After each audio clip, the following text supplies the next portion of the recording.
আমার দোষ বেশি। অর্থাৎ আমি দোষ হইলেও কি না হইলে তোমার সাথে না, আমি নিজের থেকে ইমানদার, আমি আমার উপর আমি অন্যায় করে দিয়েছি, আমার কিছু হবে না। অতএব এই যে বারবার আমি কথা বলতেছি, এই জন্য তোমার কথা বলে এটা বেশি করে তবে আমি রিকোয়েস্ট করি তোমাকে যে বা একটা মুরব্বী মানুষ, তার সম্মান আছে, সে 30 বছর চাকরি করছে, আসলে ভালো লোক, তাকে সে সাইলে দিয়েছে, তারপরে তাকে সে যদি খালি মালিকের পক্ষে কথা বলতো তাহলে এতদিন এই এখানে চাকরি করতে পারতাম।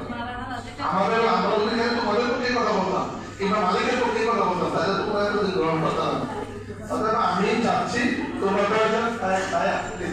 10 জন ছেলে 5 জন মেয়ে দিয়ে আজকে লাঞ্চে ছুটি, তোমরা বসো, ঠিক করে বসো, আজকে না হোক, আবার কালকে হোক, শুক্রবার বন্ধ, শনিবার হোক।